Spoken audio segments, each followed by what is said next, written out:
It's easy to become overwhelmed when dealing with multiple guitar microphones and amp tracks, as there's so many options it can be difficult to know where to start.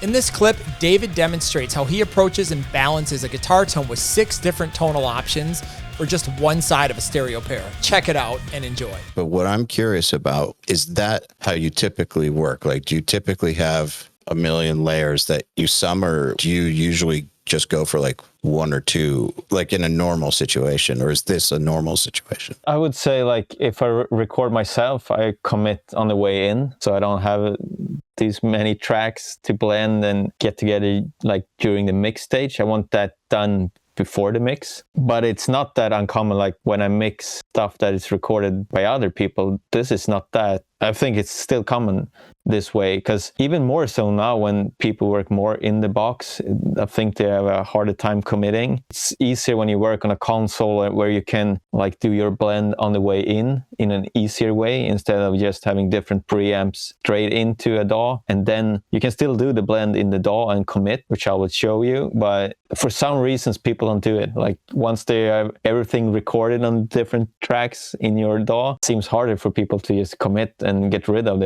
all those tracks. You know, it's Feel like they're losing something. Yeah, I think it's a little bit, it's maybe not being experienced enough or being scared. In the end, it's about trust in yourself. You know, it's I agree. Committing. You need to trust what you're doing, and I think it's the whole reason why people keep it. It's like, maybe the mixer can blend this better together. They leave it to someone else, and to me, that's not really being a good engineer or being maybe not being a producer. I would say, like, if you're a producer, you commit to what you believe in and trust in your decisions.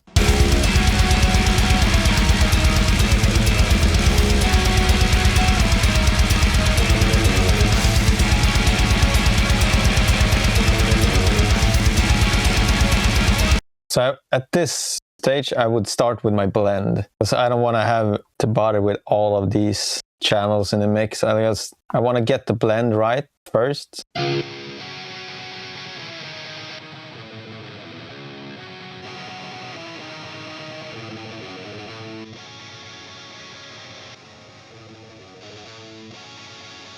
So right away when I'm listening through, I find that like this amp to me is going to be the main amp, and the other one is going to be a little bit below in level, just to add something.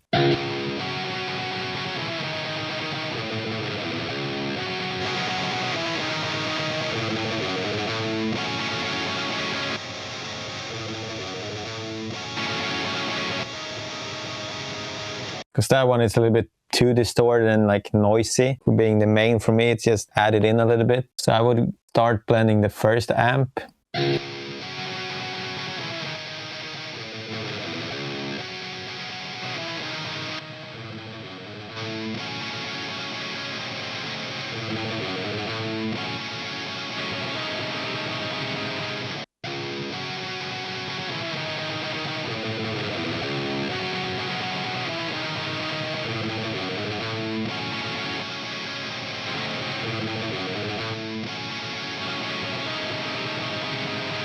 So that's where I start. I'm finding like a balance between the mics, and I mute them and see if someone adds something or not, or is destroying the sound, you know. Here I think all of them were usable, finding the balance, which is pretty close to even. And then I would go back, do the same with the other.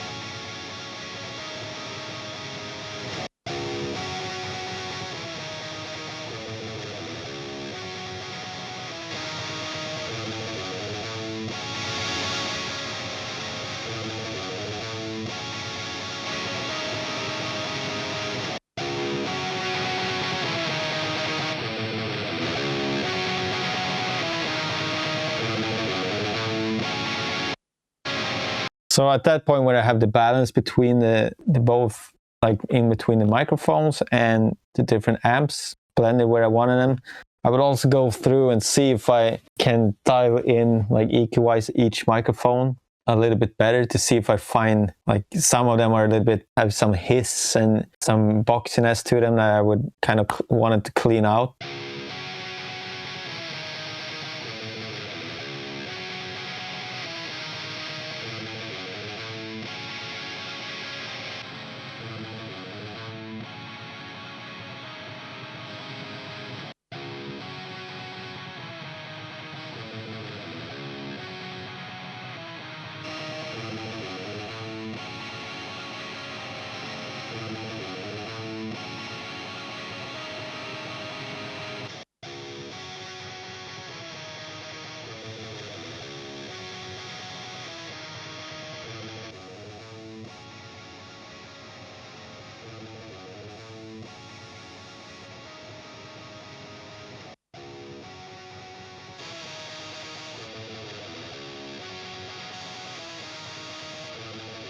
As you hear, like, almost everything about that, it's hissy high end, like almost like a static noise to me. That's what I wanted to get rid of. And then when I gone through everything like that, I just had them in and out and see if I did good stuff or bad stuff with them.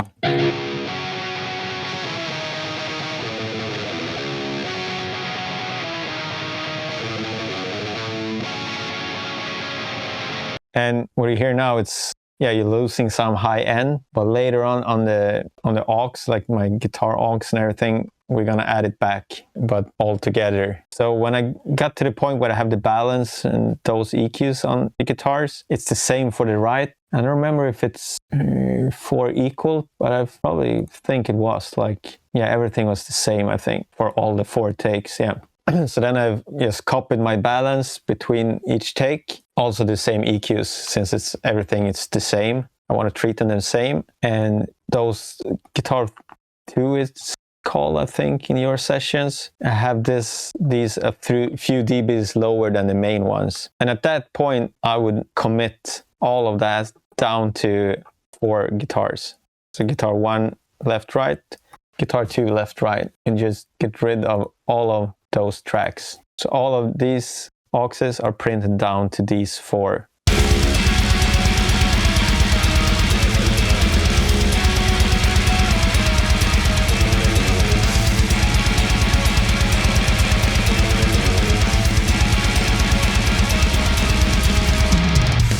And once I have that going, like I have my blends, this would be my, like, the starting point with the guitars. This is probably, if I track them myself, this is how it would be. I would commit on the way in and having like this 4 channels here going to my guitar sum.